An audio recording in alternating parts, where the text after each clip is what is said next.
The debate has been chosen as announced earlier and was won by the Honourable Member for Queens. The resolution reads, therefore, be it resolved that with Remembrance Day upon us, we, the host, give heartfelt thanks to our veterans, both living and past, for their sacrifices in the line of duty.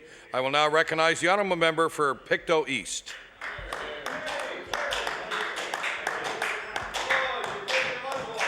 Thank you very much, Mr. Speaker. It's a great pleasure for me to rise in the House, and as you can see, I'm not the Honourable Member for Queens, but I'm quite honoured to have the opportunity to speak tonight on a subject that is very near to my heart, and we are talking about remembrance and Remembrance Day.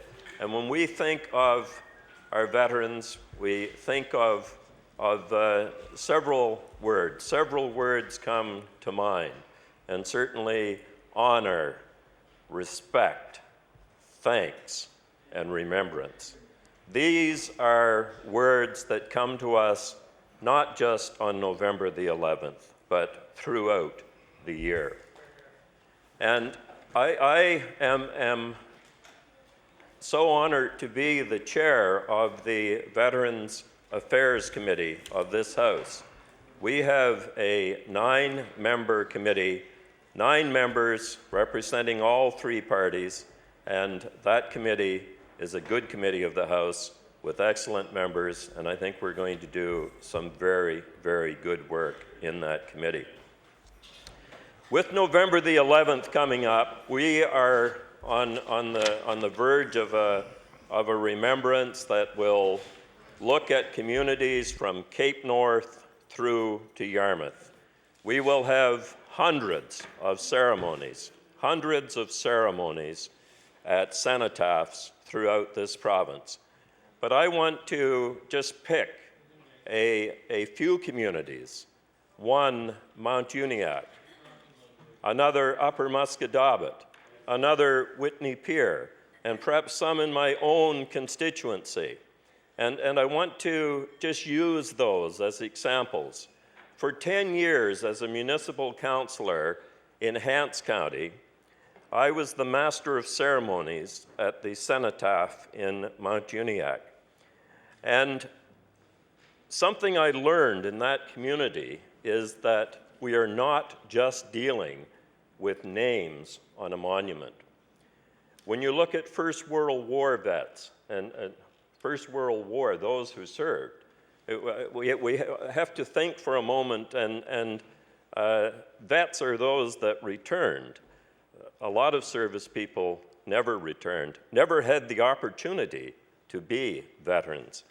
And I remember a name, and the member for Hants East and the member for Hants West would know this name, McClare. It's a name that straddles both of those constituencies. And for 10 years, the McClare name was read, a First World War vet. That name was read. And it really meant nothing more than a name on the monument to the young folk that were there. For me as a Pictonian who was displaced and so on, it was only family members that remembered the name because so many years had gone by. So it was a name on the monument to just about all those in attendance at that ceremony. But a grandniece wrote a book, and in that book, the book was composed of letters. Letters from a young serviceman, 17 years old, 18 years old, 19 years old. A young man who served for 3 years overseas. And I was so touched by those letters because there were letters to Dad talking about the farmland, letters about what they could do when the farmland in England, the green fields and so on. Very touching letters, letters to Mom about the prayers that she was saying and so many things that were were happening at home. Letters to sisters and to little brother and so on. These were very, very touching letters. And that book brought that person alive for me. And to have a letter written after Vimy Ridge and to say to his mother, I survived Vimy Ridge. It is going to be remembered in history in Canada forever. Vimy Ridge will be remembered in Canada forever. This was the insight of an 18, 19-year-old at that time.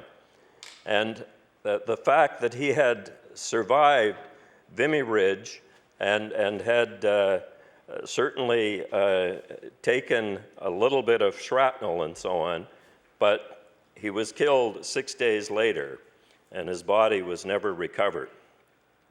So that was actually a coming alive in the history of that community for me. Now, I have the pleasure to go to Upper Musquodoboit on the Sunday before Remembrance Day, and the member from Colchester Musquodoboit Valley has asked me to go over and read the names at the cenotaph. And I'll be reading 17 names there, including one from Afghanistan. So it's not, we have to remember a span. Basically, growing up, there was an elderly chap down the road from me in the Black Diamond in Westville, a coal mining area. The guy down the road from me had actually served in the Boer War. So, our remembrance is actually from the Boer War right through to Afghanistan. And when we go to Stellarton on Remembrance Day, there will be a name on that cenotaph from Afghanistan as well. So we look at the spread of those names. And I talked to the speaker just a little while ago when I found out at sort of the last minute that I was going to be speaking in this late night debate.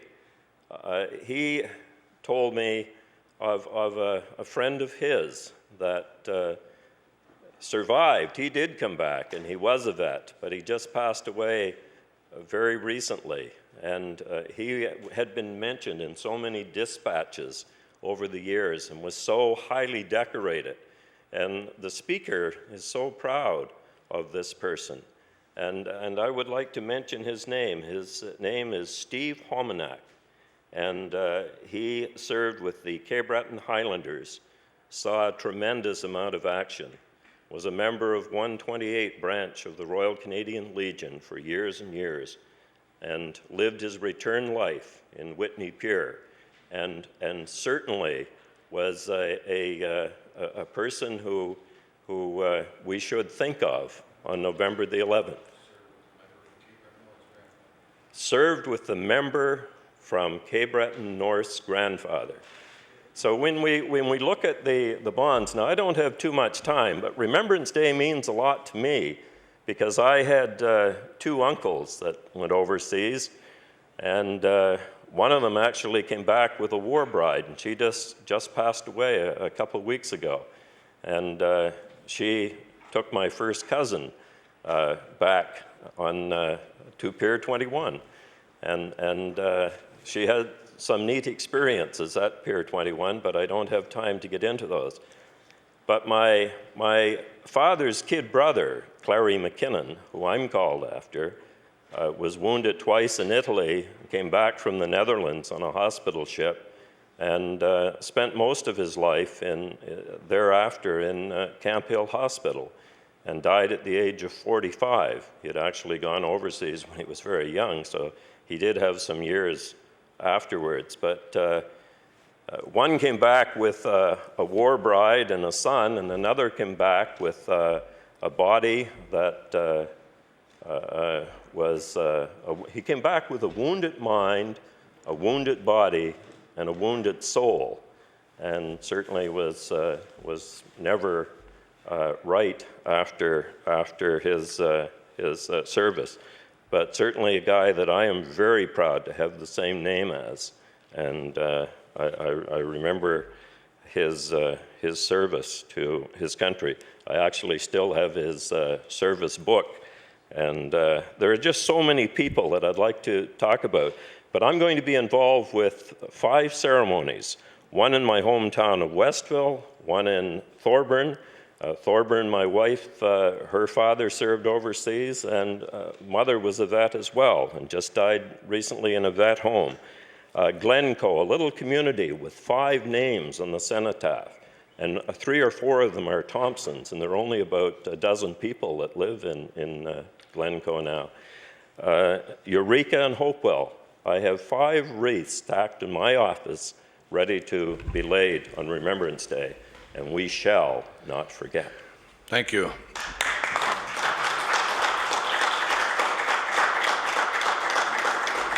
The honourable member for Cape Breton South, who I recognize has been a long-time advocate of the Legion in Ashby, and it's my pleasure to recognize him on this topic Thanks very tonight. much for the commercial for my branch there, which is in your riding, by the way. You know.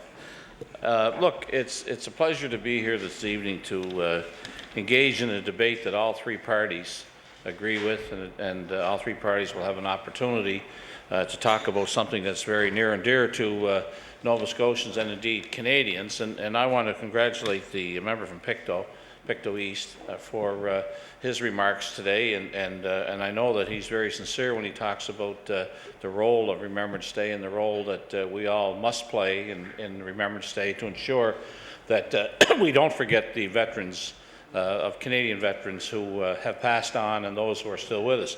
Mr. Speaker,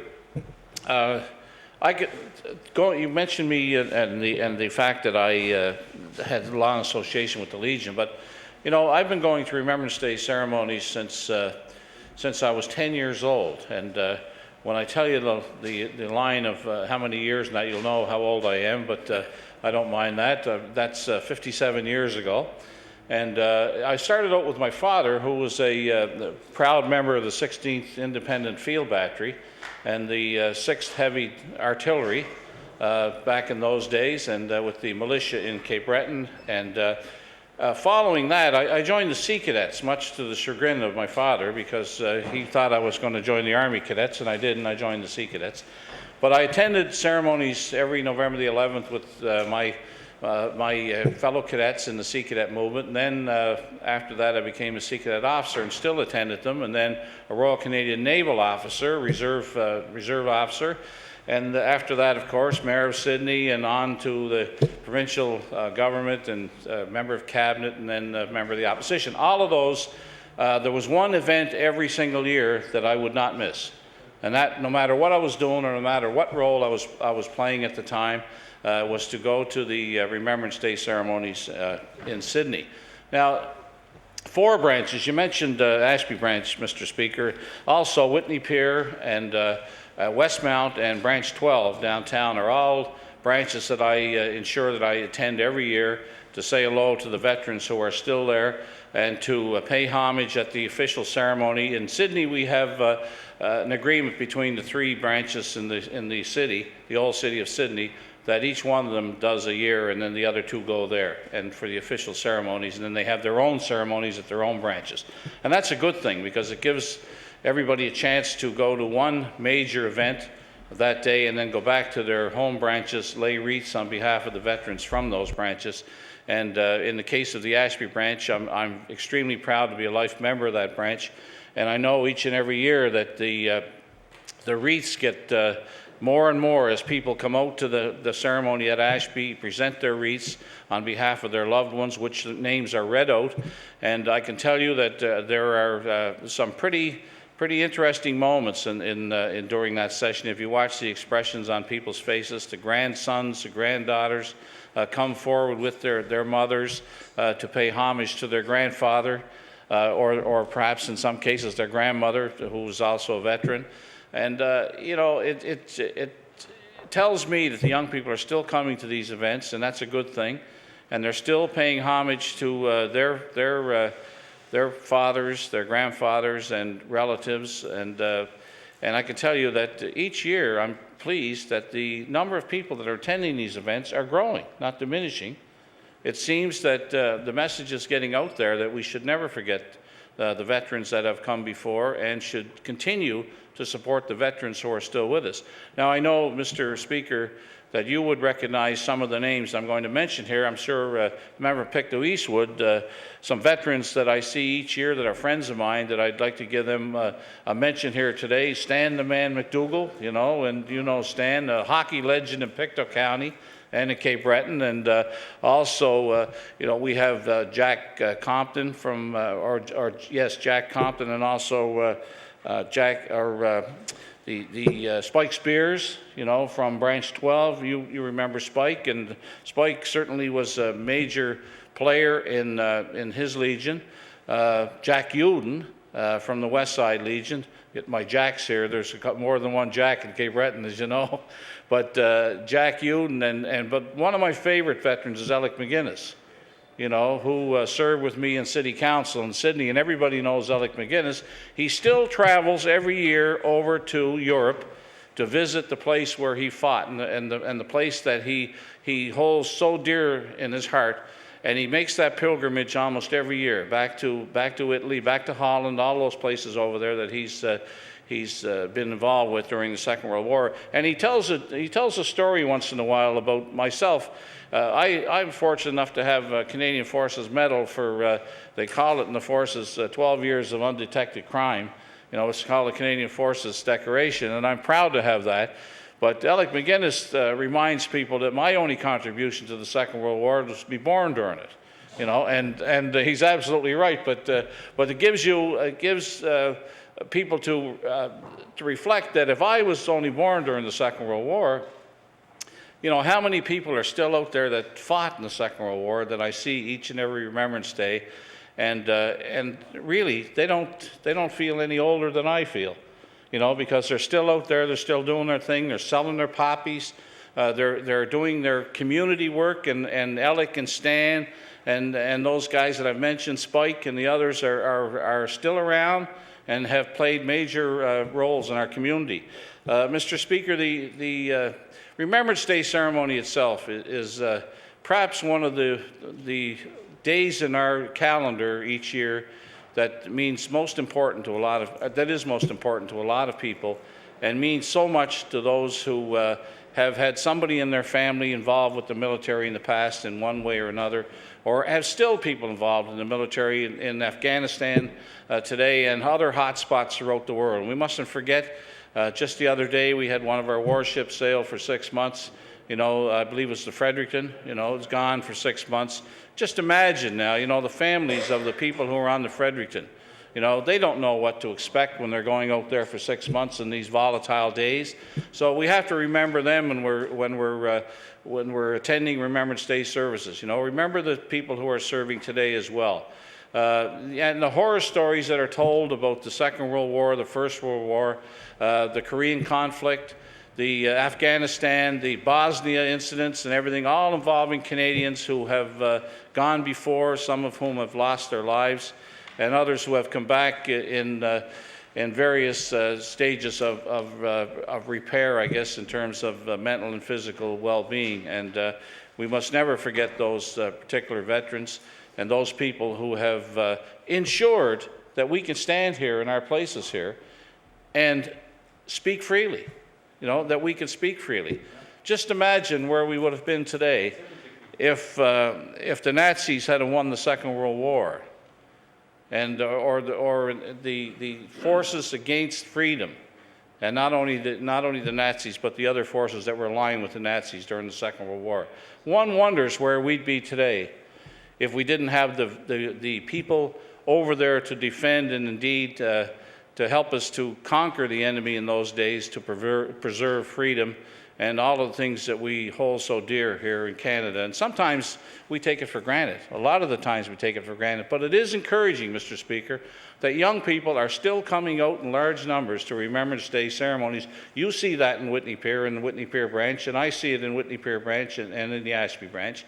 And I can tell you that I would never let Remembrance Day go by, and the member from Pictou East mentioned it, I would never let Remembrance Day go by without going to all 4 branches in my area to see people that I see sometimes once a year in those branches. But I can tell you, when I'm on the stage giving remarks, and you and I have been there together, Mr. Speaker, I look out and I see the faces of veterans who aren't there anymore.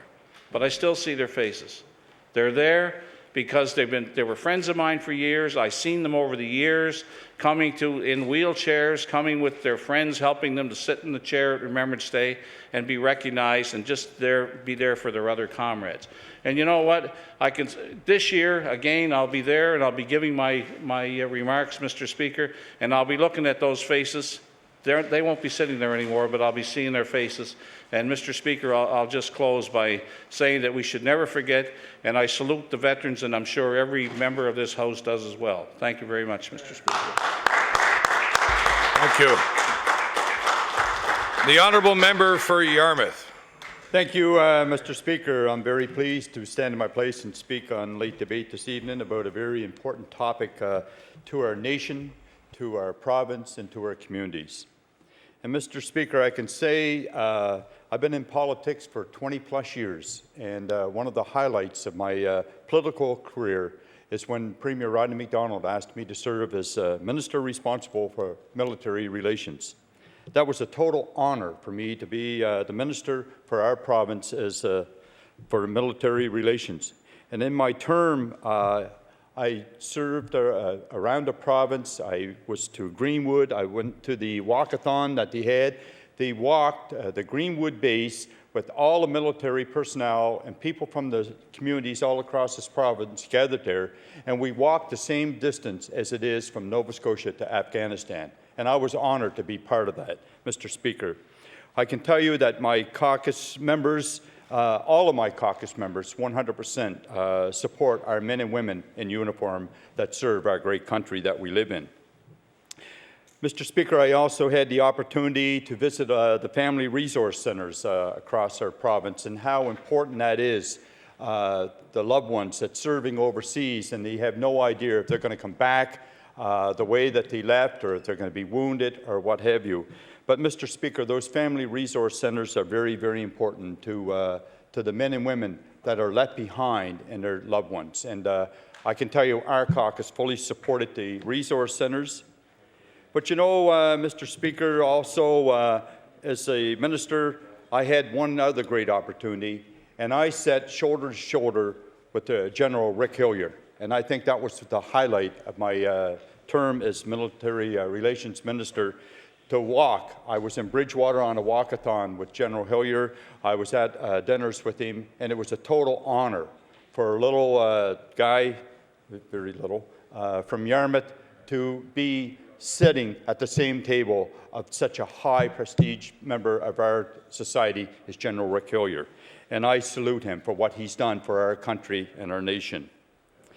Mr. Speaker, and before I move on to our veterans, I am also proud that during my stint as minister, we also developed our own pin here in Nova Scotia that I wear very, very proudly, our Support Our Troops, and it has a Nova Scotia flag on it. And I'm very, very proud of that pin, as I am of the pin for our great nation that we have. And I can also tell you that we had a budget that we supported our men and women and our veterans. And I can tell you that any person from any political party that brought an issue to me for our legions, I always did my utmost best to help that member out because our legions needed help. And I don't know where the budget is today, but there's a lot of legions that are still in difficulties. That is the home for our veterans. And I think that if there's anything that any of us can do to support, we should be doing that, Mr. Speaker. And I know that there's issues around our province. We heard it today about our health care. We hear it on our economy. We hear it on a number of issues. But our men and women that served for our country and that made it back home, they still have those memories and they still have those scars. And their legions are their place to have a get-together and talk to their comrades and just have some time to themselves. And I think that it's becoming on every member of this House to support our legions, Mr. Speaker. And I can't speak loud and hearty enough onto that issue, how I believe that our legions are the backbone of our communities. There's a number of them across our great province, and I can tell you my legions in my community, they know where I stand, and I support them. And I don't want to pat on the back, but I can tell you the men and women that served overseas were in a little hut up at the camp, Y Camp, in my community of Carleton, where I was born and brought up. And I saw that as not having enough respect for our men and women that served, and there they were in a little hut, and it's cold in the winter, and I donated the land for those people to build a brand new Legion in Carleton. Mr. Speaker, and I didn't want a pat on the back for that. I wanted to show those men and women the respect that they deserved. And we did an old-fashioned barn raising, and we did that Legion in one weekend. One weekend we raised and we closed that Legion in, but it was like beavers running around the community helping out. And the women were there, they were hammering nails, getting meals ready, but we had people from all over the communities supporting and helping out. So that Legion meant so much to that community. And it meant so much to me as not only as their MLA, but also I had loved ones that went overseas and never came back, Mr. Speaker. I have family members that did come back. My uncle, that lived just up the hill from where we built the new Legion, was wounded overseas. He's passed on now. But I know what it meant to them to say, this is our new home. And this is our Legion, Branch 167. It meant so much to them. We'll never, ever forget what our men and women have done for our great country.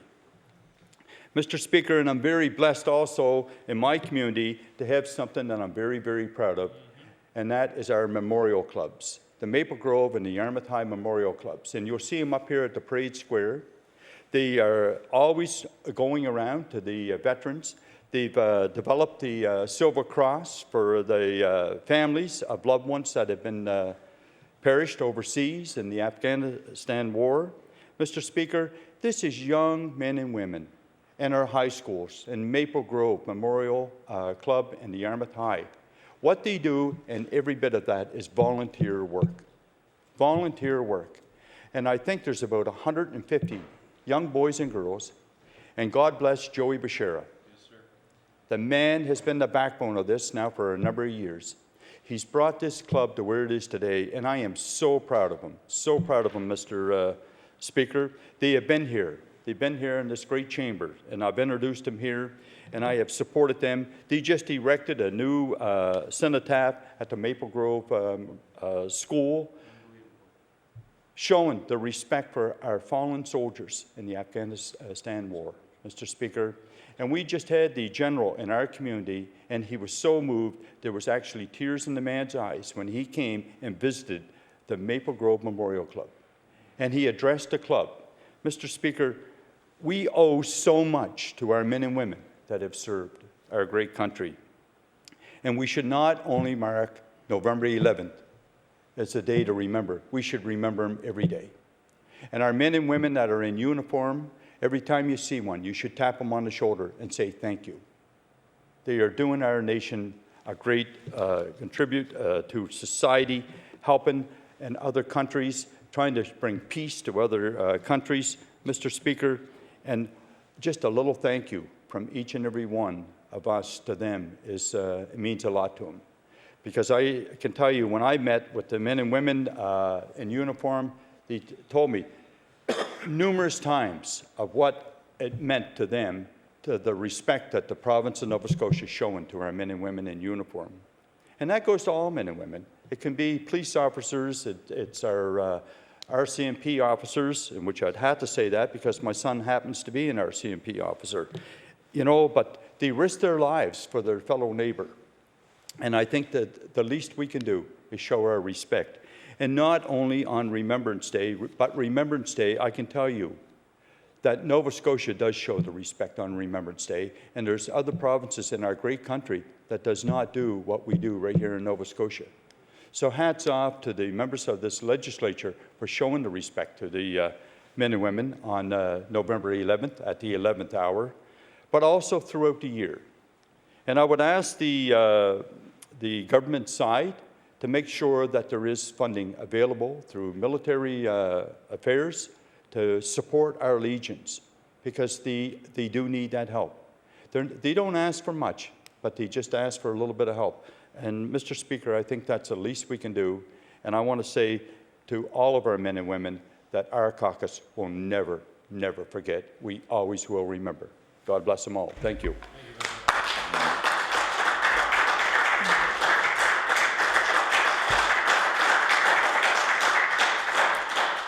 Thank you. I want to thank all the honourable members tonight for an excellent debate.